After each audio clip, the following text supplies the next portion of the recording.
집사님, 귀한 찬양 참 감사드립니다. 왜 날 사랑하나. 1979년도에 제가 군대를 제대하고 복학을 했을 때 이 찬양 왜 날 사랑하나를 처음 접하면서 복학 준비를 하면서 제 방에서 이 찬양 저도 이렇게 기타 치면서 부르면서 얼마나 울었는지 모릅니다. 이 쓸데없는 이 큰 죄인을 위해서 주님께서 왜 나를 사랑하셔서 이렇게 오늘까지 인도하시고 또 나를 위해서 왜 골고다에 올라가셔서 십자가를 져야 했는지 그 의문을 놓고 그 골방에서 노래를 부르면서 울면서 기도하던 기억이 이렇게 또 임집사님의 찬양을 통해서 다시 한번 또 이렇게 더듬어 봤습니다. 다시 한번 감사드립니다.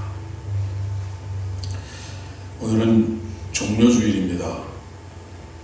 이 종료주일은 3년간의 사역을 다 마치시고 십자가 순환을 위한 예수 그리스도의 예루살렘 공식 입성을 축하하는 날로 사순절 기간 중에 6번째 주일이며 고난주간이 시작되는 첫날입니다.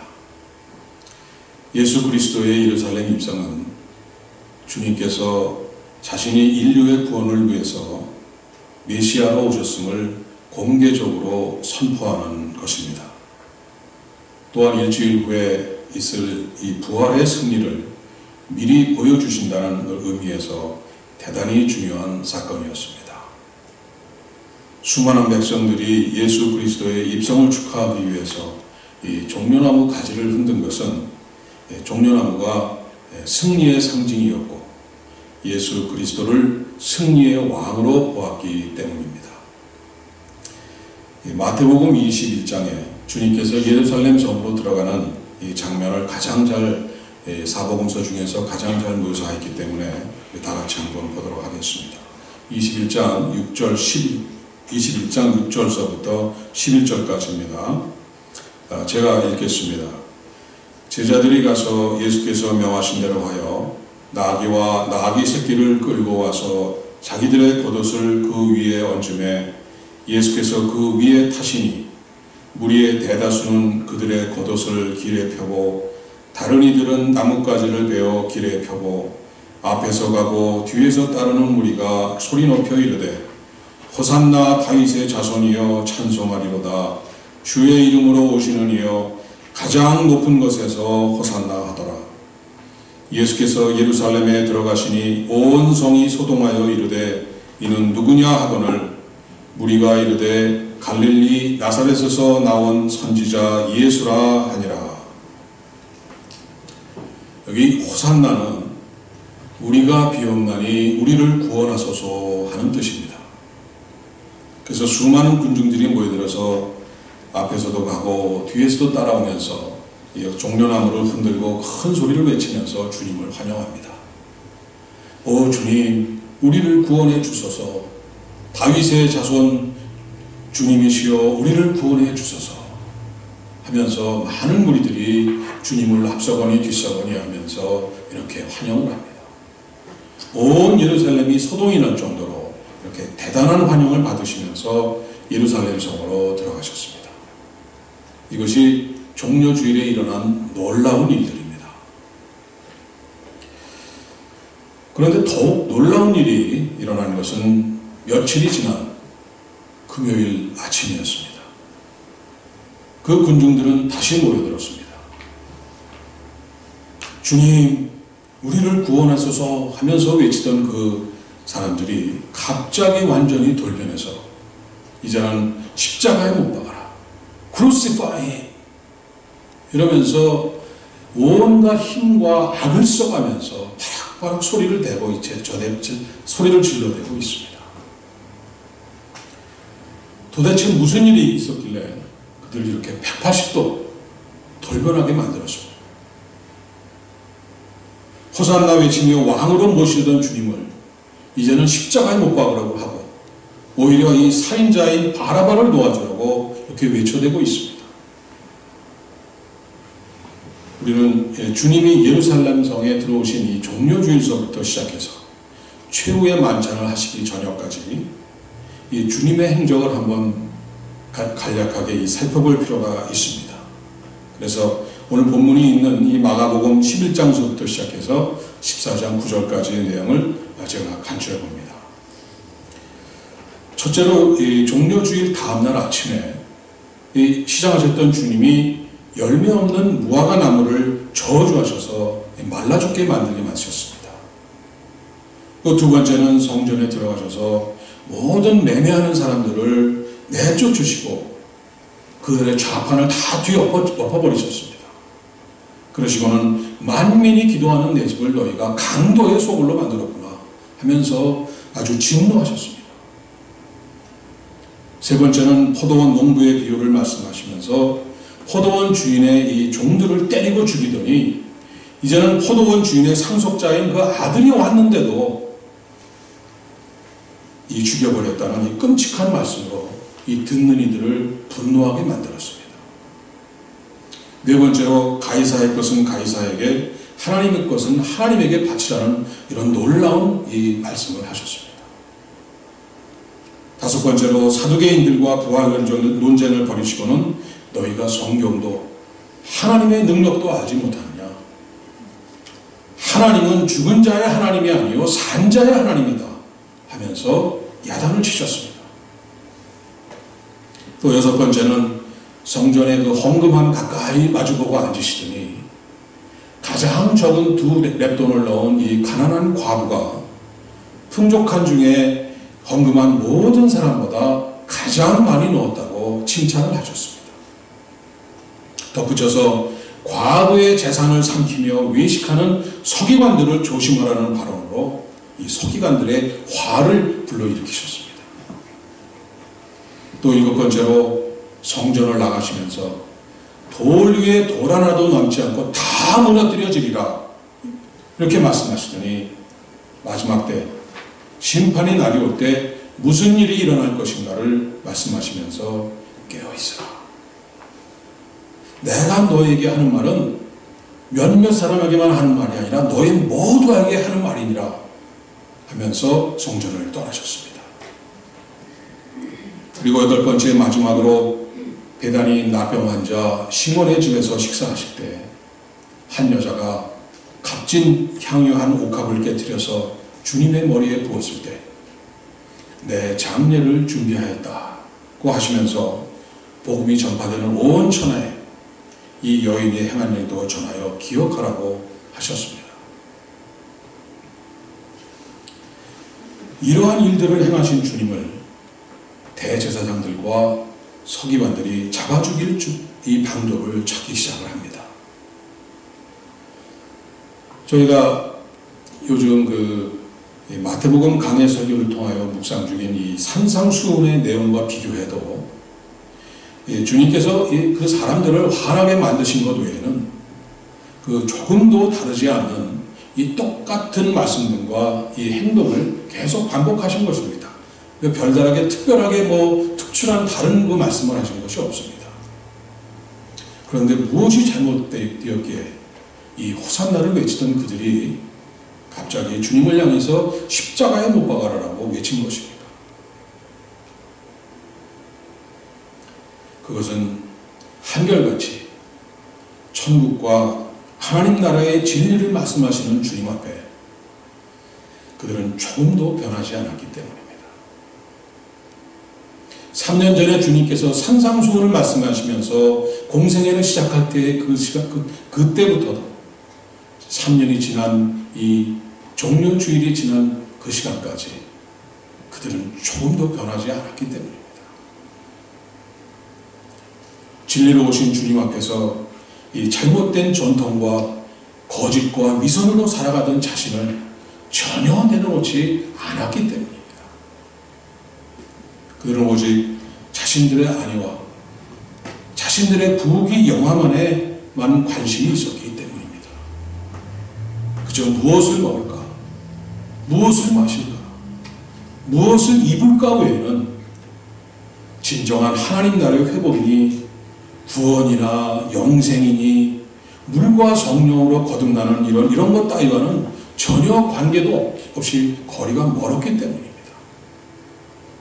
그렇기 때문에 그들은 쉽게 뒤돌아설 수가 있었던 것입니다.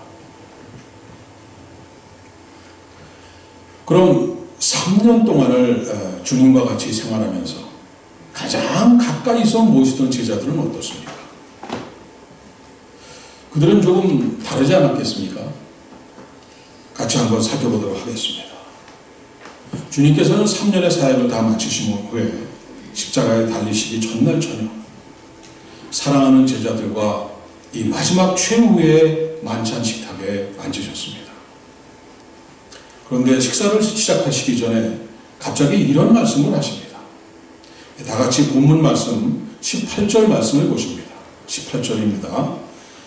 다 앉아 먹을 때에 예수께서 이르시되 내가 진실로 너희에게 이르노니 너희 중에 한 사람 곧 나와 함께 먹는 자가 나를 팔리라 하신대.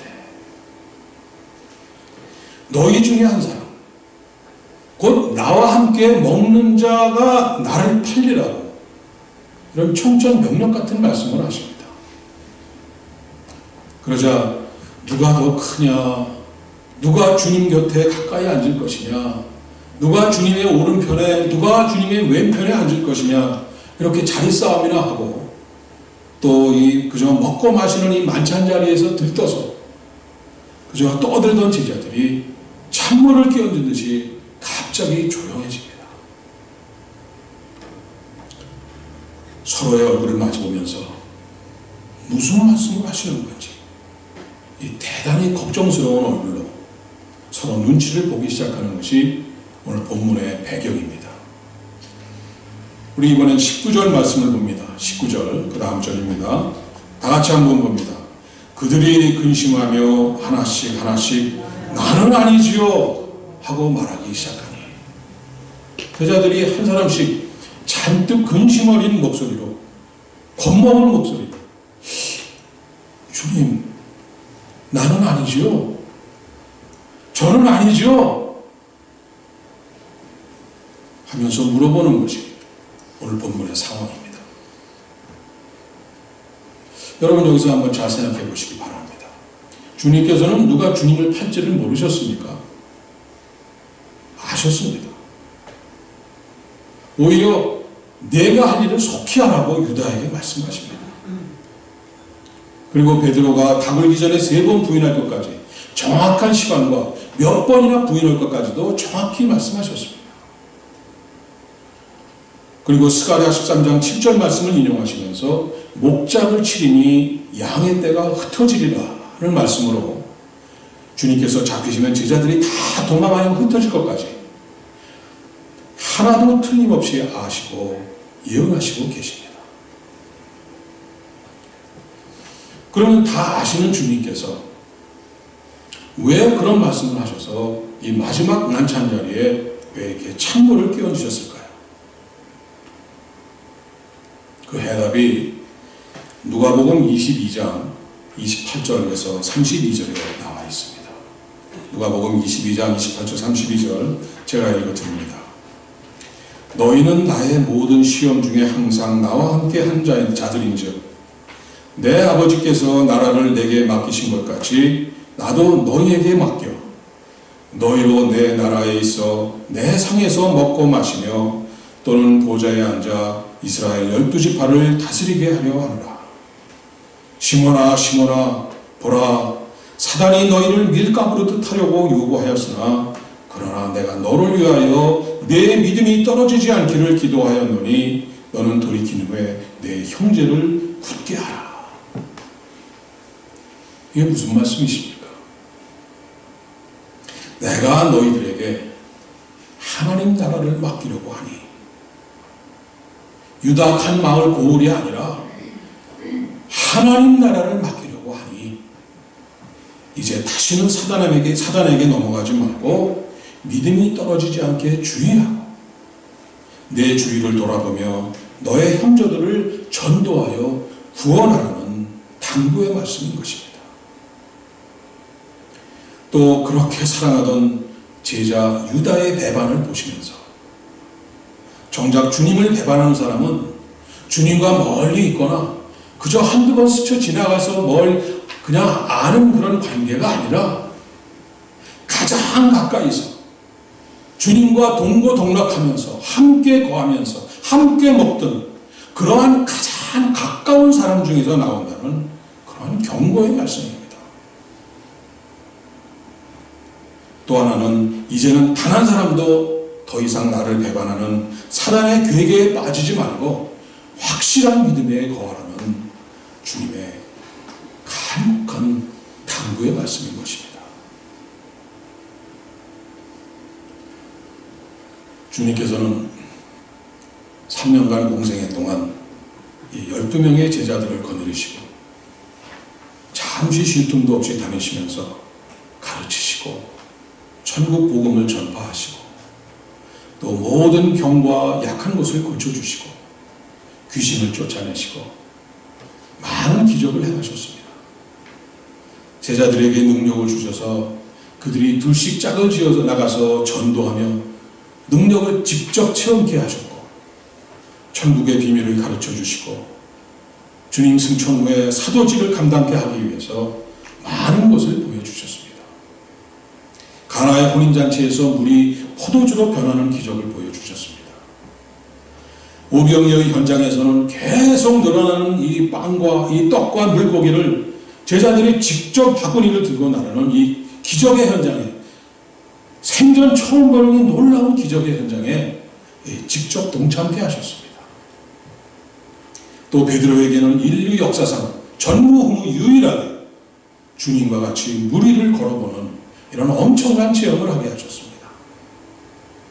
폭풍과 파도로 배가 뒤집힐 때 주님께서 잠잠하라는 말씀 한마디로 잠잠하게 하실 때 저분이 뉘시기에 바람과 바다도 순종하는가 하면서 제자들을 놀라게 하셨습니다.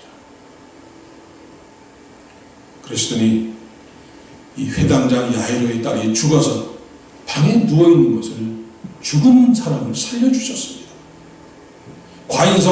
나인성 과부의 아들 장례 행렬이 나가는데 멈춰라! 멈춰 세우시더니 관두공을 여시고 그 죽어있는 과부의 아들을 붙잡아 일으켜서 살려주셨습니다. 그리고 죽은 지 사흘이나 지나서 썩은 냄새가 풀풀 나는 무덤을 열어서 나사로를 살려주셨습니다. 주님께서는 이 모든 것들을 제자들에게 보이시고 깨닫고 알도록 믿음이 자라도록 배려하셨던 것입니다. 그러면서 주님은 들에서 산에서 굴 속에서 강가에서 바다의 배 위에서 제자들과 같이 먹고 자고 동고동락하면서 말씀을 나누고 사랑도 나누고 새벽을 깨워서 기도도 하시면서 앞으로 사도들의 생활, 제자들의 생활이 어떻게 살아야 하는지를 몸소 사랑으로 보여주셨던 것입니다. 동고동락하시더니 하시면서 웃기도 하시고 울기도 하시면서 3년의 시간을 제자들과 함께 보내신 것입니다. 그리고 예정하신 시간이 다가오시자 천국을 말씀하시고 마지막 때의 환난과 다시 오심하고 재림을 약속하셨습니다. 또한 주님께서 고난을 받고 십자가에 달려 돌아가셨다가 3일 만에 부활하실 것을 제자들에게 수차례에 거쳐서 말씀하시기 시작하셨습니다. 그리고 6월절이 다가오자 예루살렘에 입성하셔서 이제 최후의 만찬을 가지시면서 간곡한 마지막 당부를 하시는 것입니다. 그런데 어떻게 되었습니까? 피눈물 나는 이 겟세마네 동산에 이 마지막 기도를 줄이시는 주님 옆에서도 제자들은 그저 마지막 순간까지 만사태평 쿨쿨 잠자기에 바빴습니다. 주님을 붙잡으러 온 로마 병정 몇 사람이 다가오자 그동안에 보여주신 모든 기적을 모든 사랑과 은혜, 그리고 마지막 당분까지 다 잊어버리고 자기 옷이 벗겨져서 알몸이 되는지도 모르고 그저 주랭랑하기에 바빴습니다. 이것이 3년을 하루같이 동고동락했던 제자들의 모습이었습니다. 호산나 외치다가 십자가에 못 박아라는 사람들하고 조금도 다를 바가 없습니다. 오히려 더 배은망덕한 사람들이 바로 이 제자들입니다.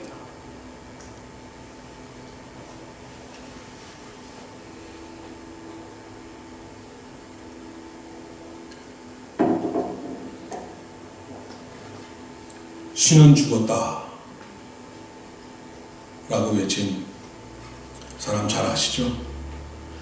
19세기 후반기 독일의 유명한 천재 철학자 니체, 프리드리히 니체를 잘 아실 것입니다. 니체는 이 신실한 기독교 집안에서 태어나고 자라났습니다. 외할아버지도 목사님이셨고 친아버지도 목사님이셨습니다. 그리고 니체는 가정에서뿐만 아니라 이 주일학교에서도 신실한 신앙생활을 배우면서 심지어 꼬마 목사라는 별명을 들으면서 자라났습니다. 학교도 개신교 학교를 다니면서 배웠고 대학에서는 신학을 공부할 정도로 대단히 열심히 했습니다. 그러던 그가 기독교에 대한 회의를 느끼기 시작한 것은 이 교회를 깊이 들여다보고 성경을 깊이 묵상하면서부터 오히려 이 기독교에 대한 회의를 느끼기 시작을 했습니다. 이 칼 야스퍼스라는 이 니체에 대해서 깊이 연구한 철학자에 의하면 이분이 많은 이 니체에 대한 또 책을 썼습니다. 또 연구서 논문을 발표했고요. 그분이 이 말씀하시는 것이 이 니체는 하나님의 존재를 부인하지 않았다고 합니다. 그리고 또 하나님을 믿지 않는다고 말하지도 않았다고 합니다. 오히려 하나님은 분명히 살아계신 것을 믿었다고 이렇게 합니다. 이러한 가운데 이 니체가 만난 예수님을 니체는 이렇게 썼다고 합니다.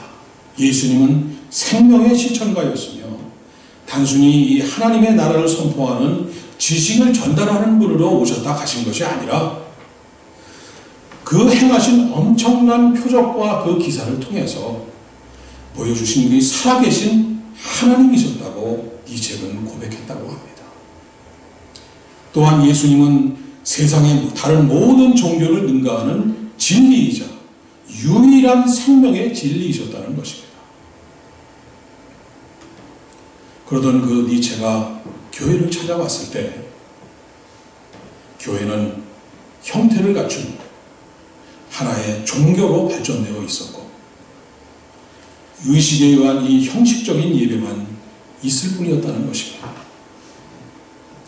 교회에는 예수님 대신 이 기독교라는 종교가 만들어준 이 교리의 옷으로 입혀져 있었고 예수님께서 그렇게 싫어하셨던 그 바리새인들과 같이 위선적이고 가시적이고 또 의도적으로 채색한 거칠에만 있을 뿐이었다는 것입니다. 니체는 예배를 경건하게 마치고 나오는 교인들의 모습을 보고는 더더욱 놀라고 말았습니다. 살아계신 하나님, 생명의 진리이시는 예수님을 만나고 나오는 사람들이라면 어떻게 이 회개의 눈물과 감격과 감사와 용서받은 기쁨과 이 눈물이 없는 예배를 드리고 나올 수가 있느냐는 말씀입니다. 하나님이 돌아가시지 않고서야, 하나님께서 죽지 않고서야 어찌 이러한 일이 일어날 수가 있느냐는 말입니다.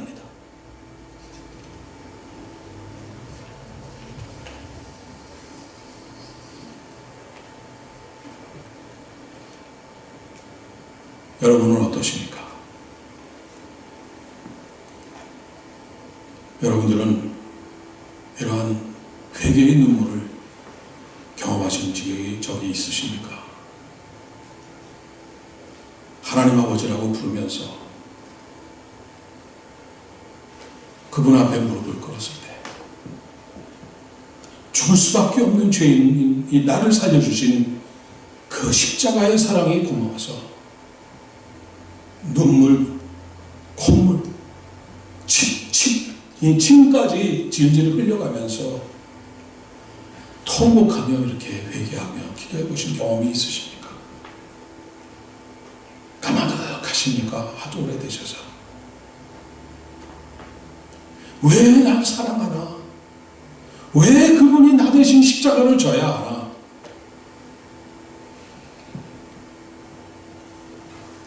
용서받는 기쁨과 기도 응답이 너무 감사해서 도저히 참을 수 없어서 눈물을 흘리면서 신명나게 자리에서 꽁충꽁충 뛰면서 이렇게 찬양을 불러주신 경험이 있으십니까?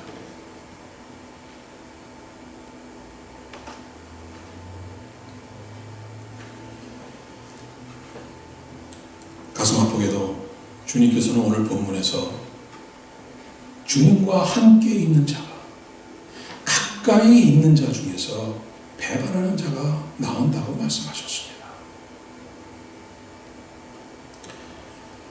이 정도 교회 생활이면은 천국 가는 티켓은 받아난 것이라고 착각하고 계신 분이 없으리라고 저는 믿습니다. 아무리 교회 나온 횟수가 오래되고 또 아무리 헌금을 많이 드리고 봉사를 많이 했다고 하더라도 이 습관적이거나 의무감에서 이러한 모든 것을 하시는 이런 종교 활동하시는 이런 분이 계시다면 오늘 다시 결단하시는 계기가 되시기를 바랍니다. 오늘 주님께서 이 자리에 임재하셔서 여러분에게 묻고 계십니다. 아직도 나를 팔 자가, 아직도 나를 배반할 자가 여기에 있느냐고 물으십니다. 나는 아니지요, 주님. 주님, 저는 아니지요.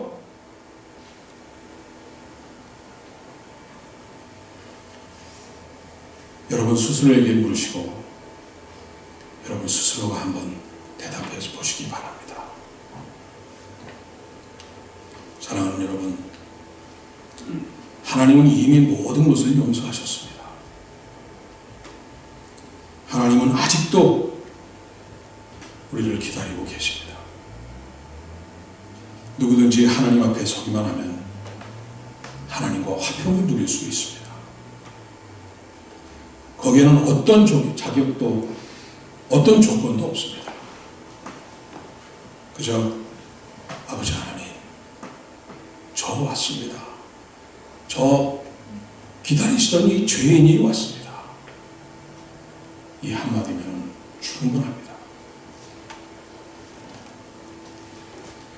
오늘 저희는 고난주간을 시작하는 종료주일을 맞아서 성찬을 나누려고 합니다. 성찬은 우리를 위해서 지키신 예수님의 몸과 우리를 위해 흘리신 예수님의 피를 상징합니다. 이 성찬은 우리의 모든 죄와 허물을 씻기시는 놀라운 능력이 있습니다. 오늘 성찬을 통해서 다시 한번 여러분의 모든 죄가 깨끗하게 씻겨짐을 확신하고 다시 한번 주님과의 사랑을 회복하시기 바랍니다. 성령이 충만한 가운데 주님의 고난에 동참하여서 넉넉히 이 고난주간을 이기시고 부활의 큰 기쁨과 감격을 맞이하는 복된 여러분이 되시기를 간절히 축원합니다. 기도하시겠습니다. 아버지 하나님, 주님의 십자가 희생의 사랑을 잊고 베풀어 주신 그 많은 은혜와 은총을 까맣게 잊고 그저 습관처럼 살아온 저희들을 용서하여 주시옵소서. 이번 고난주간 동안 주님을 다시 만나고 진정으로 주님을 내 안에 영접하여 나의 주인으로 모시고 사는 새로운 인생이 시작되고 회복되게 하여 주시옵소서. 오늘 주신 말씀을 통하여 저희의 믿음이 회복되고 거룩함을 되찾아 주님의 십자가 고난의 만분의 1이라도 동참하게 하여 주시옵소서. 그래서 주님의 영광의 부활에 참여하는 큰 감격과 기쁨을 누리게 하여 주시옵소서. 예수님의 이름으로 기도드립니다. 아멘.